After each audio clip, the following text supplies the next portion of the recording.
आपने नबी की जिंदगी के दर्स को अपना लिया तो जिंदगी में इनकलाब आ जाएगा। अल्लाह ने इस्लाम को पैदा किया ना, तो उनके सर की जब बारी आई तो अल्लाह ने बरकत से पैदा किया है। बोलो बोलो, अल्लाह तबारक व तआला ने नबी के सरे अनवर को बरकत से पैदा किया है। आंखों को जब पैदा किया अल्लाह ने अपनी रजा से पैदा हुए किया है। अल्लाह तबारक व तआला ने जब पैगंबर इस्लाम की जुल्फों को बनाया तो अल्लाह ने जन्नती अंगूरियों से बनाया है। अल्लाह ताला ने पैगंबर इस्लाम की जब चेहरे अनवर को बनाया तो अल्लाह अकबर, अल्लाह ने अपनी खुशनूदी से बनाया है। अल्लाह ताला ने नबी के सीने को बनाया, जन्नती कस्तूरी से बनाया है। आपके दांत मुबारकों को बनाया तो अल्लाह ताला ने जन्नती काफूर से बनाया है। आपके गोश्त अनवर को अल्लाह ताला ने जन्नती अंगूरी और परवरदिगार आलम ने काफूर से बनाया है। पता चला मेरे नबी का कोई जवाब नहीं है। नबी कौनैन सल्लल्लाहु अलैहि वसल्लम लाजवाब है। आपकी आंखों का कोई जवाब नहीं, आपके कानों का कोई जवाब नहीं, आपके सीने का जवाब नहीं, आपके जिस्म अतर का कोई जवाब नहीं है। इमाम नस्फी कहते हैं लोगों पैदा तो औरों को भी किया मगर पैगंबर इस्लाम को अलग अंदाज से बनाया है, आपके चेहरे का जवाब नहीं। इसी बात को पेश करने के लिए मैं इमाम अहमद रजा की बारगाह में पहुंचा। मैंने अरीदा पेश किया, ए सुन्नियत की जान, इश्क की पहचान इमाम अहमद रजा खान, आप तो शायरी के बादशाह हैं, आप तो सुन्नियत के शहंशाह हैं। ए इमाम अहमद रजा, मैंने इमाम नस्फी की रिवायत तो सुन ली है मगर शायरी में सुनना चाहता हूँ। तड़प के बोलिए सुभान अल्लाह। अगर आपके जिस्मों में मोहतरम हज़रात पत्थर नहीं है, गोश्त का लोथड़ा है तो आप बेकरार हो जाएंगे। नबी कौनैन सल्लल्लाहु अलैहि वसल्लम की जिंदगी का दर्स जरूर अपना लेंगे और अगर आपने नबी की जिंदगी के दर्स को अपना लिया तो जिंदगी में इनकलाब आ जाएगा। अल्लाहु अकबर। मोहतरम सामाईन, मैं ये कह रहा था ए इमाम अहमद रजा, आप तो शायरी के बादशाह है। इमाम नस्फी ने जो रिवायत को बयान किया है मैं चाहता हूँ उस रिवायत के मुतालिक शायरी में सुना जाए। इमाम अहमद रजा, आपका तो कोई जवाब नहीं है। आप जब शायरी करते हैं एक मिसरा कुरान की रोशनी में, दूसरा मिसरा हदीस की रोशनी में होता है। ए इमाम अहमद रजा, आपकी शायरी में नबी का मौजज़ा मौजूद है, सिद्दीक अकबर की सदाकत मौजूद है, उस्मान गनी की सखावत मौजूद है, मौला अली की शुजाअत मौजूद है। इमाम अहमद रजा, आपके अंदर गौस की गौसियत मौजूद है, आपके अंदर ए इमाम अहमद रजा ख्वाजा की विलायत मौजूद है। अल्लाह अकबर। मैंने इतना कहा, इमाम अहमद रजा ने कहा बता तू कहना क्या चाहता है। मैंने कहा ए इमाम अहमद रजा, आकाए करीम सल्लल्लाहु अलैहि वसल्लम के माथे मुबारक के बारे में बताओ। तो कहते हैं जिसके माथे शफाअत का सेहरा रहा उस जबीने सआदत पे नबी कौनैन सल्लल्लाहु अलैहि वसल्लम की जिंदगी का दर्स जरूर अपना लेंगे और अगर आपने नबी की जिंदगी के दर्स को अपना लिया तो जिंदगी में इनकलाब आ जाएगा। अल्लाह अली किसी ना किसी नबी का परताव बनकर पैदा होता है, अक्स बनकर पैदा होता है। जिस तरीके से नबियों में मेरे नबी का कोई जवाब नहीं है, इसी तरीके से वलियों में गौसे आजम का कोई सानी नहीं है। मोहतरम हजरात, पता ये चला अल्लाह तबारक व तआला ने गौसे आजम को वलियों का ताजदार बना रहा है, वलियों का ताजदार बनाया है। और मोहतरम हजरात, गौसे आजम रज़ी अल्लाह तआला अन्हु जो परताव बनकर आए हैं, अक्स बनकर आए हैं, वो आकाए करीम सल्लल्लाहु अलैहि वसल्लम के बनकर आए हैं। मोहतरम हज़रात, और मेरे आका का कोई जवाब नहीं है।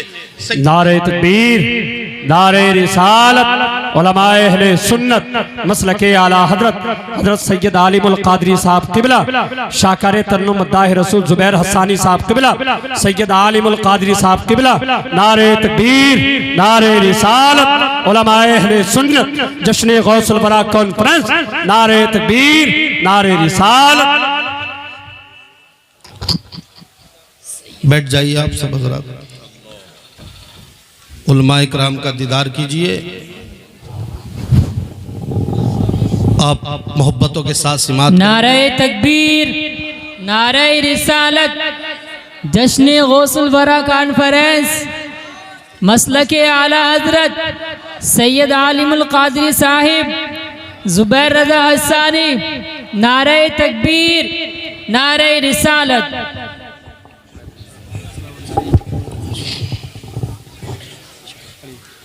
मोहतरम हजरात, आप हजरत का दीदार कीजिए। अगर मोहब्बतों के साथ सिमात करेंगे तो हजरत आपके लिए, मेरा विजदान कहता है, दुआ कर देंगे। और अगर अल्लाह तबारक व तआला की बारगाह में आले रसूल ने हाथ उठा दिया ना तो नीचे बाद में आएगा, अल्लाह तबारक व तआला कबूलियत पहले ही दे।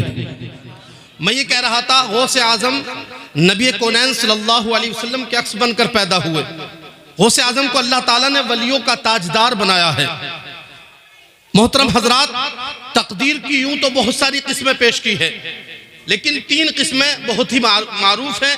अल्लाह तबारक व तआला के नबी सल्लल्लाहु अलैहि वसल्लम की हदीस की शरह करते हुए फुक़हाए अहनाफ कहते हैं कि मोहतरम हजरात, सैयदना गौसे आदम रज़ी अल्लाह तआला अन्हु या दीगर औलिया इकराम के कहने से भी तकदीर बदल जाती है। एक तकदीर वो है जो अल्लाह तबारक व तआला ही बदल सकता है, एक तकदीर वो है कि अंबिया इकराम व मुरसलीन अज़ाम बदल सकते हैं, उसमें गौसे आज़म का दखल है। एक तकदीर वो है कि जिसमें औलिया इकराम और माँ बाप की दुआ से बदली जा सकती है, मगर एक वो तकदीर है कि अल्लाह तबारक व तआला और किसी के कहने से नहीं बदलता, या तो अंबिया इकराम के कहने से बदलता है या फिर गौसे आज़म के कहने से बदलता है। इसलिए कि गौसे आज़म को अल्लाह तबारक व तआला ने वलियों का ताजदार बनाया है। इमाम आज़म रज़ी अल्लाह तआला अन्हु का यही मोहतरम हजरात मसलक है। वो बयान करते हैं, फुक़हाए अहनाफ के उलमा इकराम जमहूर ये कहते हैं कि लोगों गौसे आज़म का दखल है कि गौसे आज़म तकदीर को बदल सकते हैं। एक वाक़िया है, मुजद्दिद अल-फ़सानी नाम बहुत ही मशहूर है, आपके 2 साहबजादे पढ़ा करते थे। मोहतरम हजरात, देखिए गौसे आज़म को क्या अल्लाह ने दखल दिया है। गौसे आज़म रज़ी अल्लाह तआला अन्हु का कमाल देखिए, उनका जमाल के बारे में और आगे गुफ्तगू होगी, उसको भी बात कीजिएगा। गौसे आज़म रज़ी अल्लाह तआला अन्हु के बारे में आप सुनिएगा। मोहतरम हजरात, वक्त के वली मुजद्दिद अल-फ़सानी है, उनके 2 फर्जंद पढ़ा करते हैं। किनसे पढ़ते हैं? अल्लाहु अकबर। एक वक्त का हाकिम पढ़ा रहा है, एक वक्त का जग्गद आलिम पढ़ा रहा है, मगर वो आपके घर पर आते हैं, आने के बाद अर्ज करते हैं, हुजूर मन अल्लाहु अकबर जैसे ही आए और आकर के आपके सामने बैठ गए, आपने बाअदब होकर उनकी तरफ देख तो लिया, मगर मोहतरम हजरात उनसे आंखें ना मिलाई थी, आप दूर हो जाते हैं।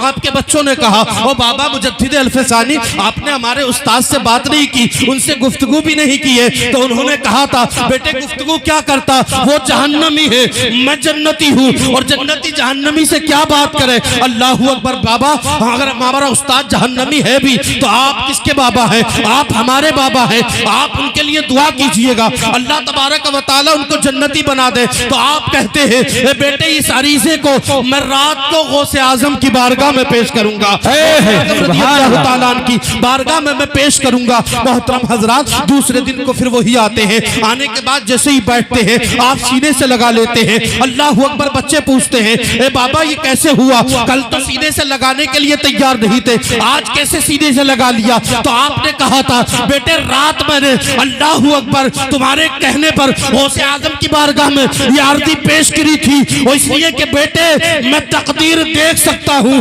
तकदीर बदल नहीं सकता, लेकिन हाँ मेरे बेटे ये कमाल बंदों में और वलियों में अल्लाह ने अगर ये कमाल किसी को दिया है तो वलियों में ताजदार गौसे आज़म को दिया है। नारे तकबीर, नारे रिसालत, उलमाए अहले सुन्नत मसलके आला हज़रत, नारे तकबीर, नारे रिसालत। तो मोहतरम हजरात, गौसे आज़म का कोई जवाब नहीं, जिस तरीके से नबियों में हमारे नबी का कोई जवाब नहीं।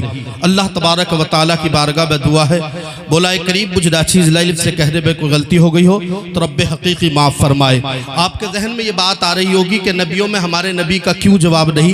गौसे आज़म का तो इसलिए जवाब नहीं है, इसलिए कि गौसे आज़म का सानी कोई और वली हो ही नहीं सकता, क्योंकि आप अक्स जो बनकर पैदा हुए हैं वो पैगम्बर इस्लाम के हुए हैं। तो पैगम्बर इस्लाम की क्या वजह है? तो आप जानते हैं इमाम नस्फी अलैहि रहमत और रिज़वान बयान फरमाते हैं, लोगों और नबी का मकाम भी है, इज्जत भी है, शान वाले भी है, मगर मेरे नबी का कोई जवाब नहीं है। उनसे पूछा वो क्यों? तो कहते हैं लोगों अल्लाह तबारक व तआला ने जब पैगम्बर इस्लाम को पैदा किया ना, तो उनके सर की जब बारी आई तो अल्लाह ने बरकत से पैदा किया है। बोलो बोलो, अल्लाह तबारक व तआला ने नबी के सरे अनवर को बरकत से पैदा किया है। आंखों को जब पैदा किया अल्लाह ने अपनी रजा से पैदा हो गया है। अल्लाह तबारक व तआला ने जब पैगम्बर इस्लाम की जुल्फों को बनाया तो अल्लाह ने जन्नती अंगूरियों से बनाया है। अल्लाह ताला ने पैगम्बर इस्लाम की जब चेहरे अनवर को बनाया तो अल्लाह अकबर, अल्लाह ने अपनी खुशनुदी से बनाया है। अल्लाह ताला ने नबी के सीने को बनाया, जन्नती कस्तूरी से बनाया है। आपके दांत मुबारकों को बनाया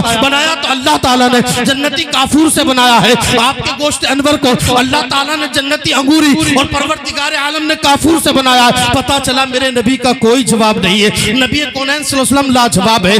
आपकी आंखों का कोई जवाब नहीं, आपके कानों का कोई जवाब नहीं, आपके सीने का जवाब नहीं, आपके जिस्म अतर का कोई जवाब नहीं है। इमाम नस्फी कहते हैं लोगों पैदा तो औरों को भी किया मगर पैगंबर इस्लाम को अलग अंदाज से बनाया है, आपके चेहरे का जवाब नहीं। इसी बात को पेश करने के लिए मैं इमाम अहमद रजा की बारगाह में पहुंचा, मैंने अरीदा पेश किया, ए सुन्नियत की जान, इश्क की पहचान इमाम अहमद रजा खान, आप तो शायरी के बादशाह हैं, आप तो सुन्नियत के शहंशाह हैं। ए इमाम अहमद रजा, मैंने इमाम नस्फी की रिवायत तो सुन ली है मगर शायरी में सुनना चाहता हूँ, तड़प के बोलिए सुभान अल्लाह। अगर आपके जिस्मों में मोहतरम हज़रात पत्थर नहीं है, गोश्त का लोथड़ा है, तो आप बेकरार हो जाएंगे। नबी कौनैन सल्लल्लाहु अलैहि वसल्लम की जिंदगी का दर्स जरूर अपना लेंगे और अगर आपने नबी की जिंदगी के दर्स को अपना लिया तो जिंदगी में इनकलाब आ जाएगा। अल्लाहु अकबर। मोहतरम सामाईन, मैं ये कह रहा था ए इमाम अहमद रजा, आप तो शायरी के बादशाह है। इमाम नस्फी ने जो रिवायत को बयान किया है मैं चाहता हूँ उस रिवायत के मुतालिक शायरी में सुना जाए।